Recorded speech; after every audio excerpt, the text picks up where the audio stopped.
सोबोदेरो वेझो मशहूर दरगाह पीर रोंझल सरकार ते कुछ वक्त अॻु सिहतन पारां लांडी जे रिपेयर करण वारे मामले तां झेड़ो थी पियो हो, जंहिं नतीजे में सुमरन ऐं सिहतन जा 15 खां वधीक माण्हू शदीद ज़ख़्मी थी पिया हुआ।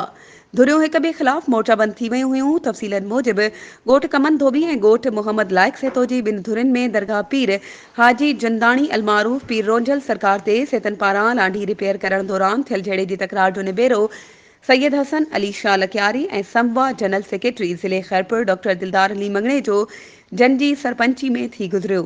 जंहिंमें धुरियुनि जूं ॻाल्हियूं ॿुधी ॿिन्ही धुरियुनि जे मोज़िज़ीन खे क़ुरान पाक ते भाकुर पाराए खीर खंड कयो वियो।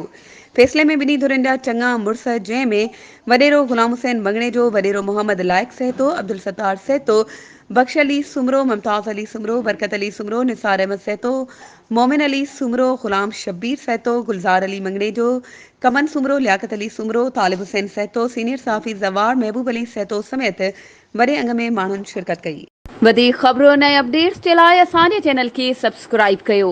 ऐं हा, बेल आइकन खे प्रेस करणु न विसारिजो त जीअं असांजी हर नई अचण वारी वीडियो तव्हां ताईं पहुचे।